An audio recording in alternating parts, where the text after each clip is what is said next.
I've got something really cool to share with you. It is, ta-da, I'll try and show you my, hopefully you can see it, printed out behavior mapping template.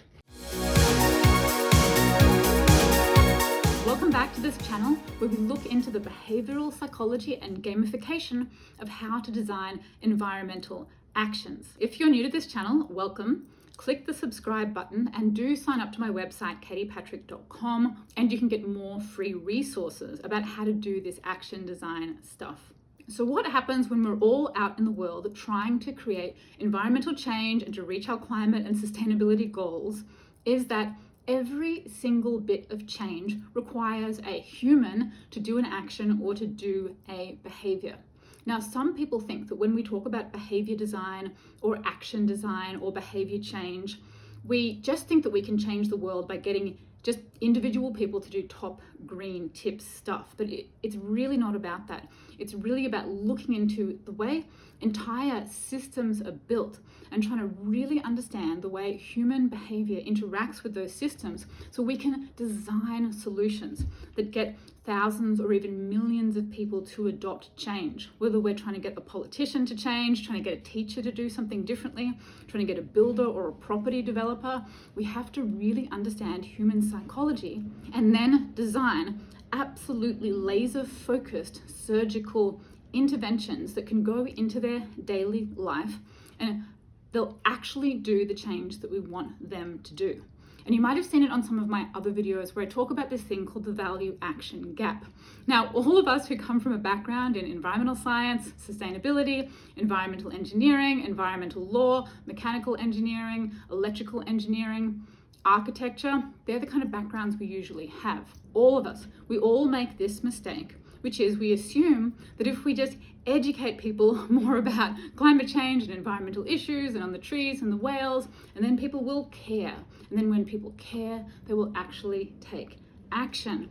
But it doesn't really work that way. When we want to get people to take action, it's a completely different part of the brain. It's a different structure, a different behavior, a different psychology than if we're in our intellectual learning brain. So just because we got into sustainability, perhaps through our intellectual learning brain, we really need to take a behavioral psychology approach. And there are several different drivers that actually don't have that much to do with education, and they don't really have that much to do with whether you really care about the planet, but they do tap into the motivational core. And so I put together this system that's my own custom or trademark behavior mapping template, and it draws from 3 different domains of knowledge. One is user story mapping that's used in software design. This is where I first started doing it. User story mapping is just figuring out who your target audience is. They wake up in the morning, they've never heard about what you do, and then I just draw a stick figure of this person, and then you map out how do they first hear about it, then what do they click on, then what do they see, then what do they press. And you completely map out that user's journey through the software experience. Now, we're trying to save the planet here, not just build software, so we need a few more things to work with. Then I wrap into all of what's called nudge psychology or behavior change psychology, like social norms, comparing people to other people, getting people to write pledges, like a promise. And there are at least 50 of these particular techniques that go further than what you can do if you're just looking at the user story mapping way of doing things. And then we have all of the gamification stuff. That's like giving characters a hat or a slug, a love heart when it does something cool, using animations to create novelty, using augmented reality to make things more fun or to grab attention, giving people stickers or positive messages. And you've also got badges and points and stars and trophies that we all kind of get a sense of what gamification is. And I put all of this together in a systematic way, all under the banner of this thing that I call the God metric. And what I call the God metric is one single number that exists in the real world. And this idea of this God metric that exists in the physical world, like not on the internet, you won't find this concept in all of the startup advice or the books on how to build a business or get big on the internet or whatever, because we're here to save the planet, and the planet exists in a 3-dimensional world.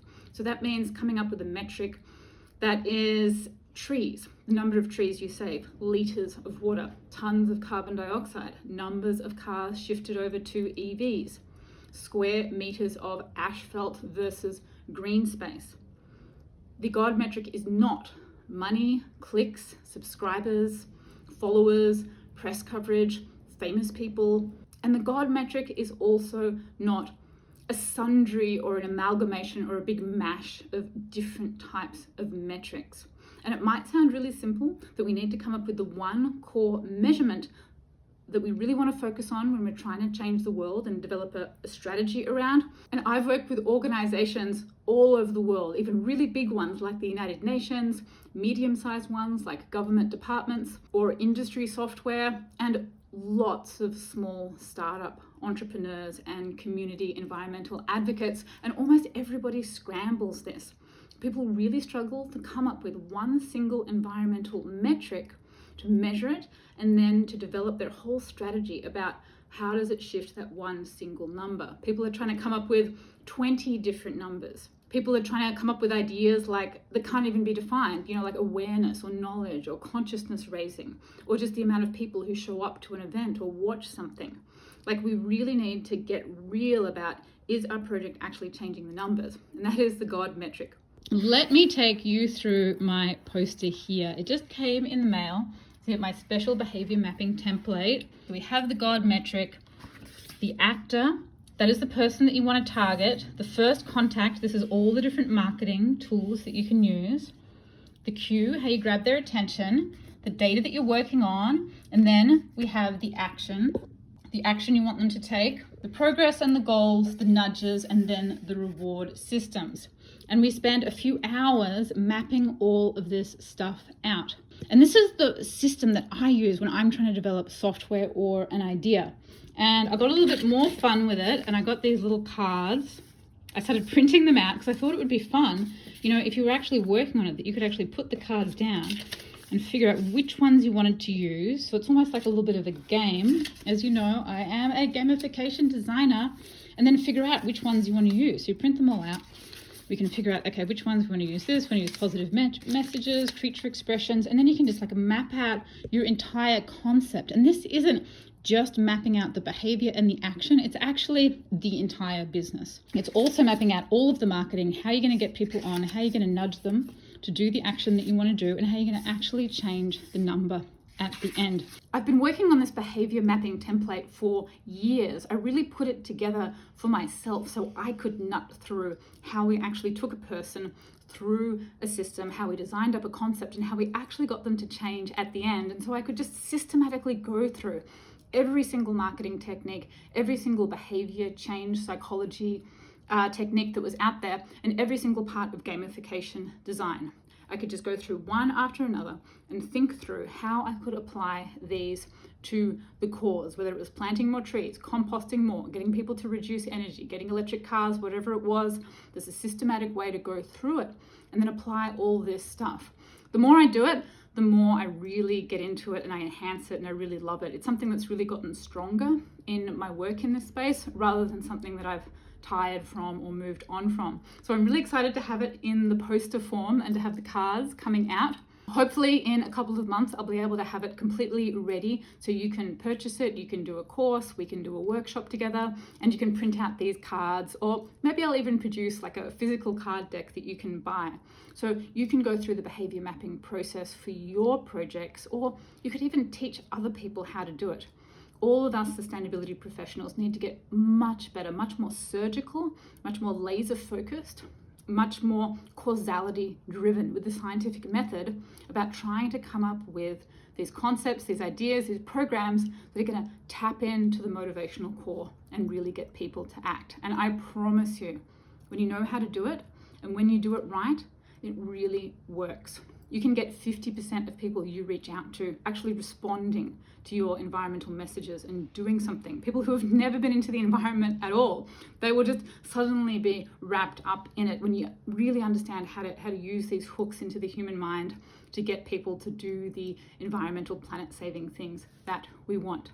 Thanks for listening. Thanks for being here. Don't forget to subscribe to the channel. Sign up to my website again at katiepatrick.com. You can also get a copy of the book, How to Save the World. There's also a podcast as well. And I will put a link to an image of my current behavior mapping template in the notes below, so you can get started implementing this really powerful strategy.